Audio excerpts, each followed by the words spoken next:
오늘 아침에는 이제 좀 추워가지고 아침에 그 에어컨이 아니라 따뜻한 바람을 이렇게 틀었는데요. 환절기가 된 것 같아요.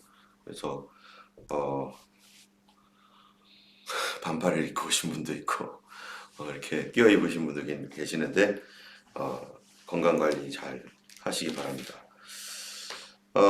오늘 요한복음 5장 말씀은 이제 6월절에 예수님께서 행하신 일입니다.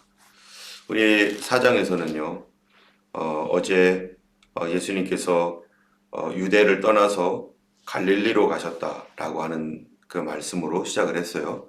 그 얘기는 예수님께서 6월절 행사를 마치신 다음에 갈릴리로 돌아가는 길에 사마리아를 통과해서 이렇게 수가라고 하는 동네에 이르러서 사마리아 여인을 만나고, 그리고 거기에서 그 여인과 대화를 하면서 그 여인을 구원하시고 이제 갈릴리로 오셨습니다. 갈릴리로 이제 가셔서 그쪽에서 갈릴리 지역에서 쭉 사역을 했는데요. 오늘 5장에는 그 후에 유대인의 명절이 되어 예수께서 예루살렘에 올라가시니라 라고 하는 말을 다시 함으로 말미암아 이제 또 다른 유월절 한 해가 지나가고 그 다음에 새로운 유월절이 그 다음 해의 유월절이 또 돌아왔습니다. 그래서 4장에서는요, 4장에서 5장 사이는 1년이 지나간 거예요, 벌써.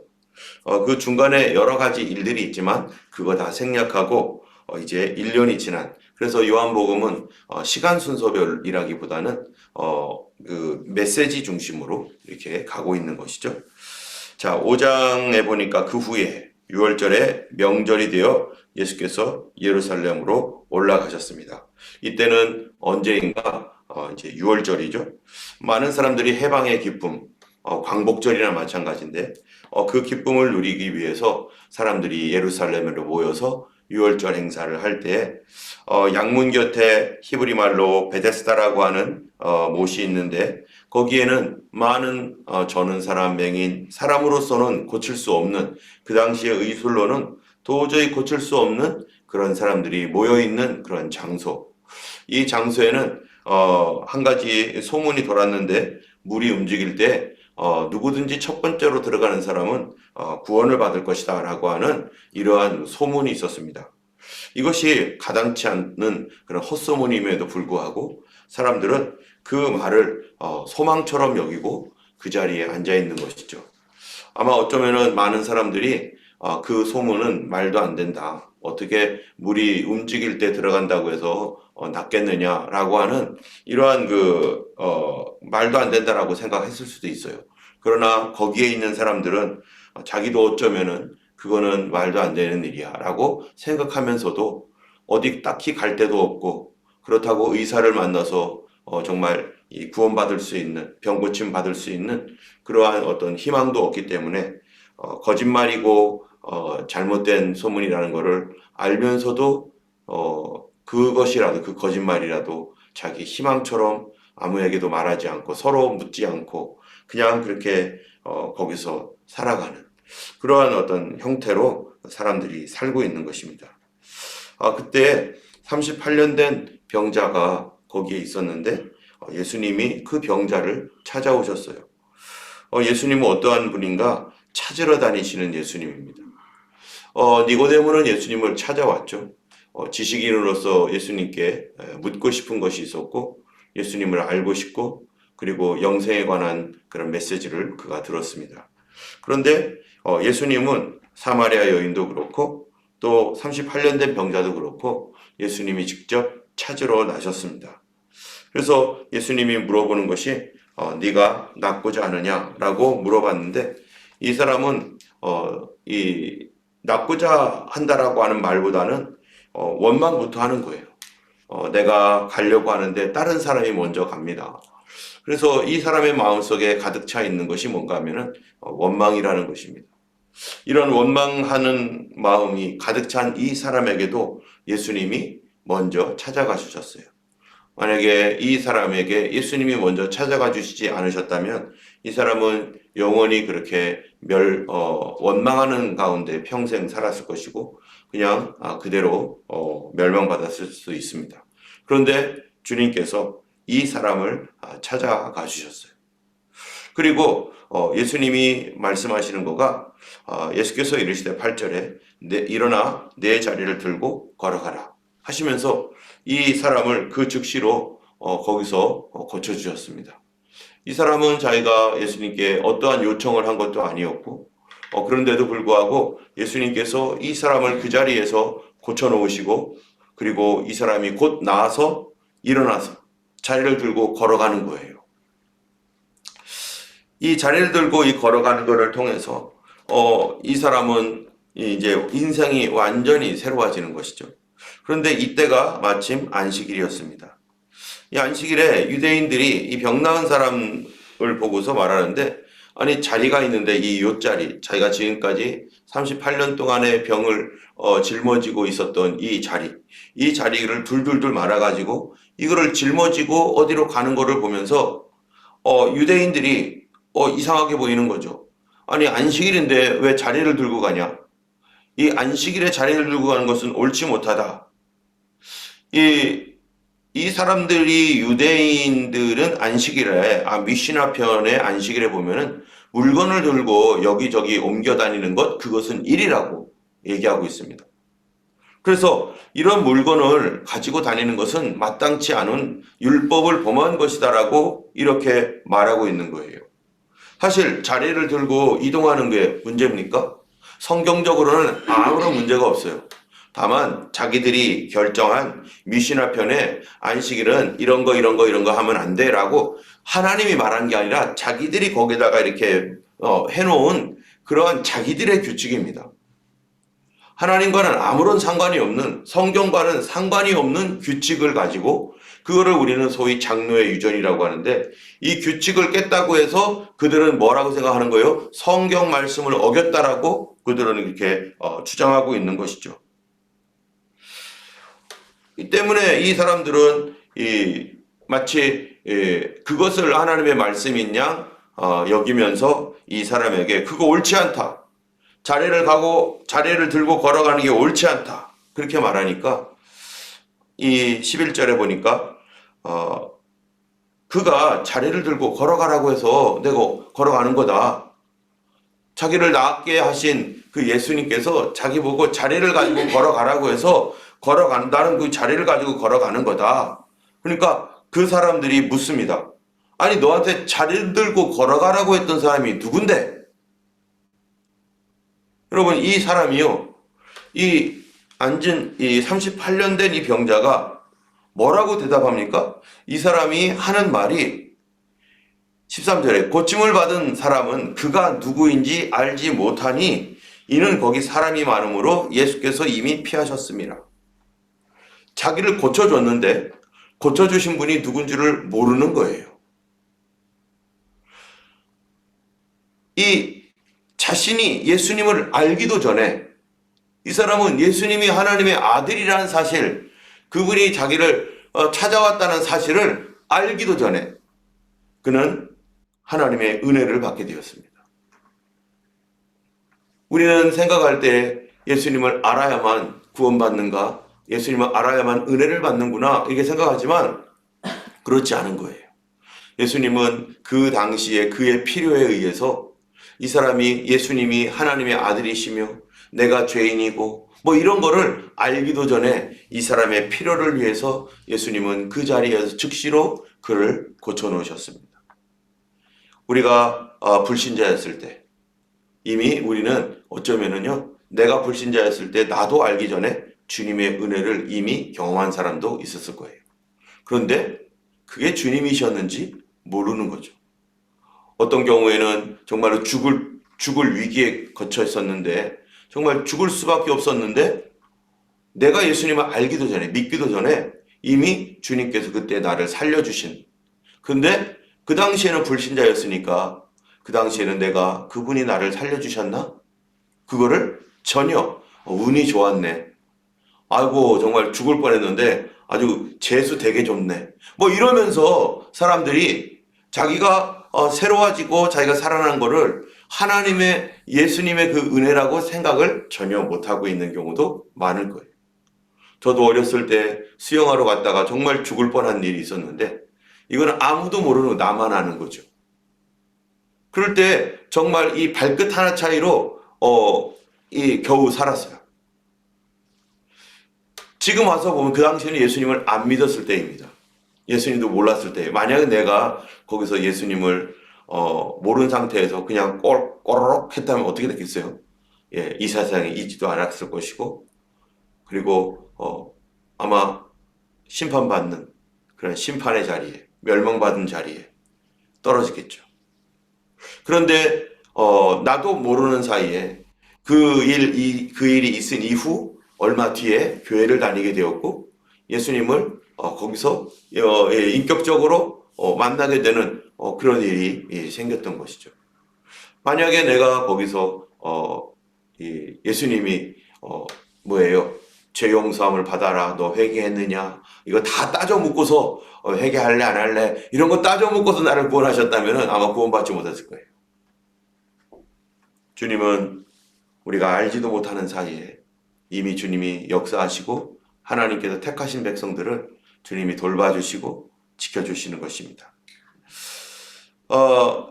그러나 이 사람은 어쨌든 알지도 못했지만 이 사람을 고치신 분이 예수님이라는 사실을 나중에 이제 알게 됩니다. 14절에 보니까 그 후에 예수께서 성전에서 그 사람을 만나 이르시되, 지금 예수님이 몇 번째 만나는 거예요? 두 번째 만나는 거죠. 예수님은 어떤 사람은 알지도 못하고 하나님의 도움을 받고 그 당시에 예수님인지도 알지도 못하는 상태에서 은혜를 받다가 그리고 나중에 다시 한번 예수님을 만나게 되는 경우도 있죠. 이 사람도 알지도 못한 상태에서 고침을 받았는데 나중에 다시 예수님을 만났을 때 예수님이 뭐라고 말씀하시느냐? 그때는 묻지 않았던 질문, 그때는 묻지 않았던 말씀을 합니다. 그거는 보라, 네가 나았으니 더 심한 것이 생기지 않도록 다시는 죄를 범하지 말라. 이 사람이 죄를 회개하지 않고 죄에 대해서 아무런 죄책감도 없었을 당시에 하나님은 그를 구원하셨고 그를 도와주셨는데 이제 그에게 삶의 방향을 보여줍니다. 그리고 그로 하여금 더 이상 죄를 범하지 말라 하면서 자기의 죄를 고백하고 그리고 그 죄인됨을 알고 이제 새로운 삶을 살도록 주님께서 방향을 정해주시는 거죠. 주님은 병을 고치신 뒤에 죄를 범치 말라라고 말씀하셨습니다. 예수님은 죄로부터 이 죄에 대한 어떤 이런 걸 묻지 않고 먼저 그의 필요를 도와주셨습니다. 때문에 누구든지요, 예수님의 그 은혜를 경험한 사람은 정말 질병을 고침을 받았든지 아니면 어떠한 것으로 인해서 고침을 받았든지 거기서 끝나면 절대로 안 됩니다. 두 번째 만남이 더 중요한 만남이죠. 그것은 나를 죄에서부터 건지시고 그 죄를 용서하시고 그 죄를 지적해 주시고 그래서 거기서부터 나올 수 있도록 주님께서 그렇게 도우시는 그 만남이 정말 구원의 만남인 것입니다. 왜냐하면 예수님이 이 땅에 오셨을 때 병 고치러 오신 것이 목적이 아니기 때문입니다. 예수님은 무엇 때문에 오셨어요? 내 죄를 짊어지시기 위해서.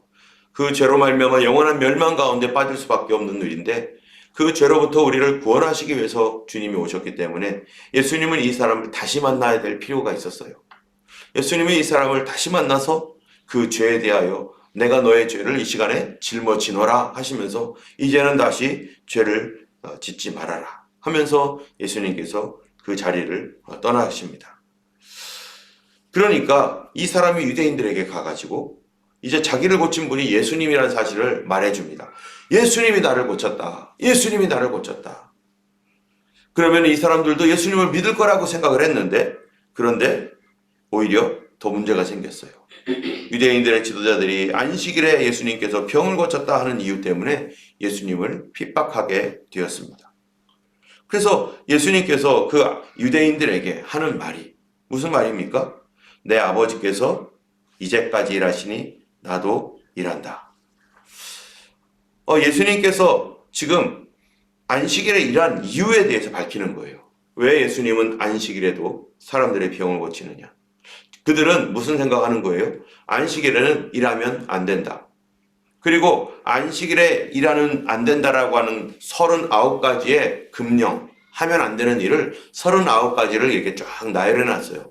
그것은 미시나에 있는 얘기인데 이 말은 성경의 말씀이 아니라 일하지 말라라고 하는 말을 구체적으로 그럼 일이 뭐냐? 여러분 일이 뭡니까? 일은 땀 흘리는 게 일인가? 돈을 버는 거? 그것도 일이겠죠? 땀 흘리는 거? 일을 할 때 땀 흘리면서 뭔가를 움직이는 거 일. 뭔가 변화를 일으키는 것 일. 이런 식으로 일이라는 말에 초점을 두고 도대체 일이 뭐지? 쫙. 지금 주님께서는 왜 일하지 말라고 했습니까? 그 출애굽기나 이런 데 보면은요. 욕심을 제어하고 돈이 있는 사람들에게는 절제하도록. 왜냐하면 그 당시에 돈 있는 사람들은 자기가 일하는 게 아니잖아요. 누가 일을 해요? 돈 없는 사람들, 가난한 사람들을 데려다가 종들 데려다가 부리잖아요. 그래서 이 사람들을 쉬도록 하는 거였었어요. 그리고 돈 있는 사람, 힘 있는 사람들은 자기의 욕심을 절제하는 거예요. 그리고 하나님을 인정하며 예배하는 것이 바로 그날의 목적입니다. 하나님께서 우리를 위해서 모든 것을 공급해 주시고 모든 필요를 채워주시는 하나님이라는 사실에 대하여 인정하는 믿음으로써 그날을 쉬는 것이고, 그리고 힘이 있는 사람은 욕심을 절제하는 날, 그리고 일하는 농부들이나 연약한 사람들은 그날에 쉬는 날. 거기에는 뭐가 있냐면 하나님의 사랑이 있는 거죠. 하나님의 의로움이 있는 거고, 하나님을 향한 믿음이 있는 거죠. 그래서 율법에 중한 바 뭐라고요? 의와 인과 신, 의로움, 사랑, 믿음, 이 세 가지. 바로 이 세 가지가 있는 것인데 이 사람들은 이 세 가지가 있는 이 더 중요한 정신을 빼버리고 일이란 뭐냐라고 하는 걸로 해가지고 땀 흘리면 안 되고 물건 몇 킬로 이상 가져가면 안 되고 몇 미터로 움직이면 안 되고 이런 것에 집착하는 게 이게 바로 종교이고 율법이라고 하는 거예요. 그들이 뭐를 하고 있는가 행동을 그들이 일일이 다 체크하면서 다른 사람이야 죽건 말건 그러면서 그걸로 사람들을 지배하고 있는 거. 그런데 하나님은 어떻게 하시는가? 그 당시의 사람들은요. 하나님께서 제7일에 안식하셨더라라는 말을 통해서 그 사람들은 하나님도 쉬고 있다. 일하지 않고 있다라고 생각하고 있는 것입니다. 여러분 만약에 하나님께서 정말로 쉬고 있다라고 말한다면 이 세상 어떻게 되겠어요? 우주를 만드신 하나님이 오늘 당장 쉰다면요. 오늘은 아무것도 안 할 거야 하고 쉬면은 여러분 우리 몸도 마찬가지죠. 우리 몸이 쉰다고 해서 심장도 쉽니까? 우리 몸이 쉰다고 해서 숨쉬기도 쉽니까? 그건 죽는 거죠. 우리의 몸이 쉬는 것이 우리 몸에서는 엄청난 일을 현재 하고 있는 거예요. 뭐 때문에? 내 생명을 유지하고 보존하기 위해서. 여러분 하나님께서 천지를 만드셨지만 하나님께서 쉬는 그 순간 이 온 천지는 어떻게 되는 거예요? 이 유지가 되지 않는 거예요. 이 온 세상은 완전히 무질서로 바뀌어버립니다. 아무것도 하지 않는다면 하나님은 안식일에도 그분은 섭리하고 보존하시는 일을 통해서 이 세상이 움직여가도록 지금 계속해서 일하고 계시는 거죠. 그런데 예수님은 그것을 넘어서 지금 온 우주를 움직이고 섭리하시는 하나님은 안식일에도 그 일을 하고 계시는데 사람들도 마찬가지라는 그 사람에 대한 것도 지금 하나님께서 사람을 돌봐주지 아니하신다면 어떻게 되겠어요? 사람의 생명을 돌봐주지 않는다면 사람도 다 죽을 수밖에 없습니다. 하나님이 그 섭리를 쉬는 그 순간 사람의 심장도 멈출 거예요. 온 우주가 스톱하는데 사람이 어떻게 견딥니까?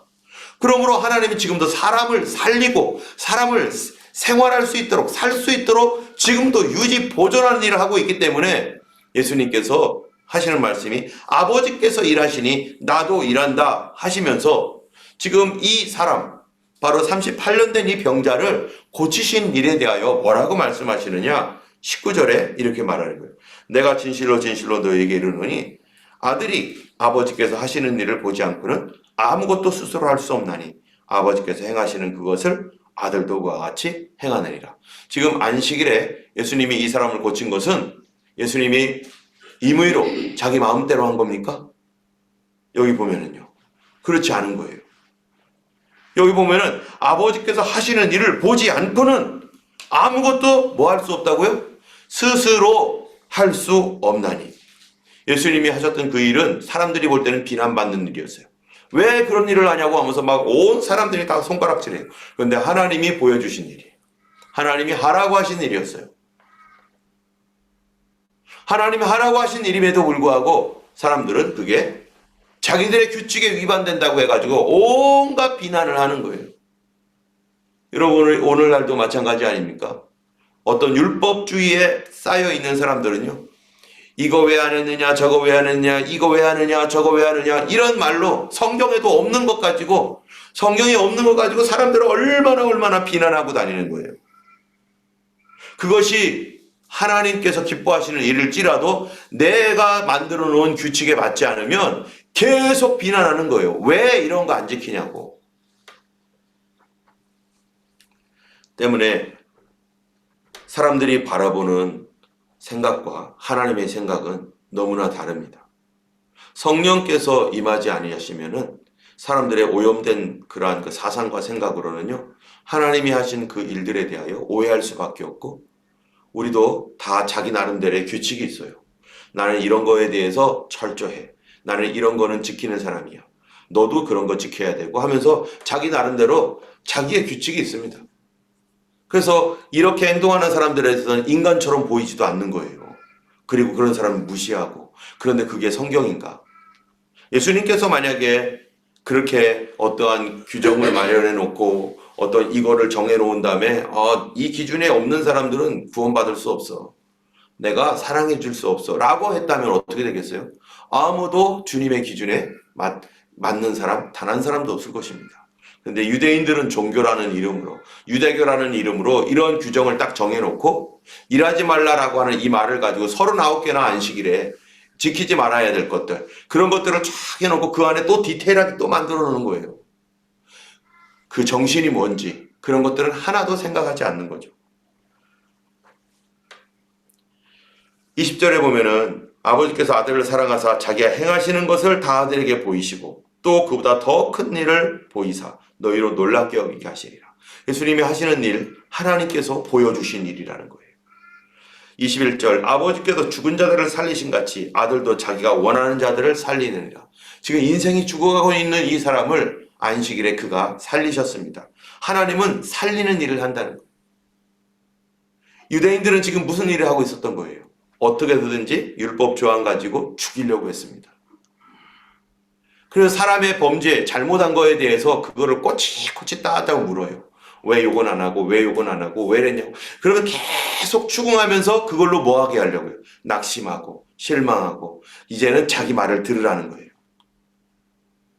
주님은 우리에게 자유롭게, 정말로 기쁨으로 하나님을 섬기기를 원하는데 이 사람들은 그게 아니라 자기가 중간에 서가지고, 하나님과 사람의 중간에 서가지고 하나님의 말씀을 딜리버리를 바르게 해야 되는데 딜리버리를 할 때 여기다 자기 생각, 자기 의견 다 정해놓고 이런 거 안 한다고 잘못됐다고 하면서 계속해서 비난하면서 그걸로 자기의 권력을 삼는 이것이 바로 유대인이고 그것이 바리새인인 것이죠.